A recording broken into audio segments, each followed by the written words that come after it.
একই সাথে সাথে সেটা আপনারা জানেন যে আমরা ফেসিবাদী আওয়ামী লীগকে আমরা হঠাৎ সফল হলেও আচ্ছা যে বিদ্যমান রাষ্ট্র ব্যবস্থায় ফেসিবাদী যে কম্পোনেন্টস গুলো রয়েছে, আমাদের ফেসিবাদী যে উপাদানগুলো রয়েছে আচ্ছা আমাদের রাষ্ট্র কাঠামোতে, সেই উপাদানের কিন্তু সম্পূর্ণ বিলোপ ঘটেনি।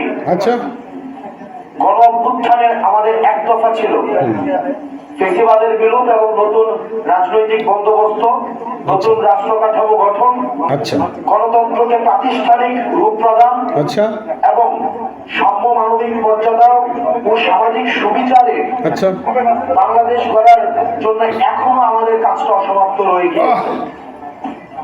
আমরা এই পুরো রাষ্ট্র ব্যবস্থার মধ্যে, ফেসিবাদী রাষ্ট্র ব্যবস্থার মধ্যে শুধুমাত্র আমরা হাসিনার পতন ঘটাতে পেরেছি, আচ্ছা গণভবনের পতন ঘটাতে পেরেছি। আচ্ছা কিন্তু গণভবনের সাথে আমাদের রাষ্ট্র উপাদানের অন্যান্য যে বিষয়গুলো রয়েছে এবং এই ভূখণ্ডের মানুষের দীর্ঘদিনের লড়াই, আচ্ছা সাম্য, সামাজিক ন্যায় বিচার এবং মানবিক মর্যাদার যে দীর্ঘ লড়াইটি রয়েছে, চাপাবাজি আমরা কিন্তু চূড়ান্ত বিজয় অর্জন করতে পারিনি। আচ্ছা আপনারা জানেন যে এই ভূখণ্ডের মানুষ 1947 সালের পাকিস্তান আন্দোলন, 1971-এর মহান মুক্তিযুদ্ধ, 1990-এর অভ্যুত্থানের মধ্য দিয়ে সব সময় একটি জুলুম ও শোষণহীন সমাজ ব্যবস্থার, রাষ্ট্র ব্যবস্থার আকাঙ্ক্ষা বারবার মানুষ ব্যক্ত করেছে।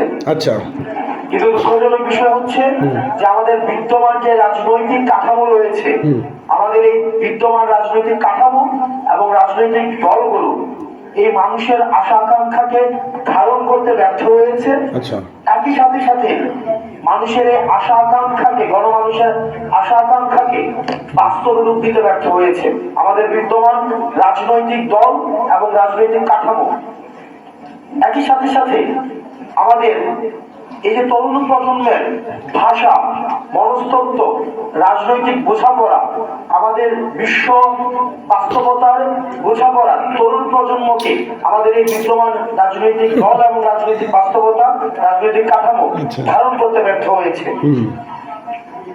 তো সেই জায়গা থেকে আমাদের যে অভ্যুত্থানের শক্তি, ছাত্র তরুণরা অভ্যুত্থানের মধ্য দিয়ে সৃষ্টি হওয়া, এই যে ক্রমশ যেই আমাদের এই ভূখণ্ডের মানুষের আশা আকাঙ্ক্ষা এবং নতুন করে 24 পরবর্তীতে মানুষের যে আশা আকাঙ্ক্ষা তৈরি হয়েছে, ফেসিবাদ উত্তর বাংলাদেশ যেখানে সাম্য, সামাজিক ন্যায় বিচার এবং মানবিক মর্যাদাকে প্রাধান্য রেখে আমাদের যে নতুন রাষ্ট্রকল্প মানুষ চিন্তা করছে এখন, সেটিকে ধারণ করে বাংলাদেশের ফেসিবাদ বিরোধী জনতাকে সাথে নিয়ে আমরা একটি রাজনৈতিক দল গঠনের উদ্যোগ নিয়েছি।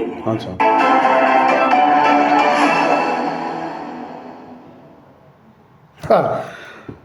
চরম হাস্যকর লাগলো তার কথাবার্তা এবং তার বক্তব্যগুলো, চরম হাস্যকর লাগলো। ফ্যাসিবাদী ফ্যাসিবাদী বলে চিল্লাচিল্লি করতেছে, নিজের একটা ফ্যাসিবাদী রূপ ধারণ করছে। তাদের টার্গেট ছিল যে শুধু হাসিনা, সেটা কিন্তু না, তাদের আরও সামনে অনেক টার্গেট রয়েছে। সামনে বিএনপি টার্গেট রয়েছে, সামনে অন্যান্য রাজনৈতিক দলগুলোর টার্গেট রয়েছে।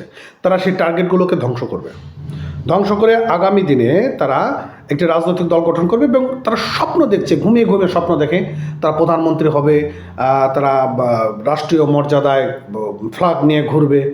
হ্যাঁ, তারা এই ধরনেরগুলো তারা স্বপ্ন দেখা শুরু করছে। এই ধরনের স্বপ্নকে আসলে কি বাস্তবায়ন হবে কিনা, এদের জনগণকে মেনে নেবে কিনা, যেখানে বৃহত্তম 3টি রাজনৈতিক দল রয়েছে, আওয়ামী লীগ, বিএনপি, জামাত, তাদের কাছে কি এটা ধাঁচেও টিকবে কিনা? হ্যাঁ, বড় হাস্যকর ব্যাপার।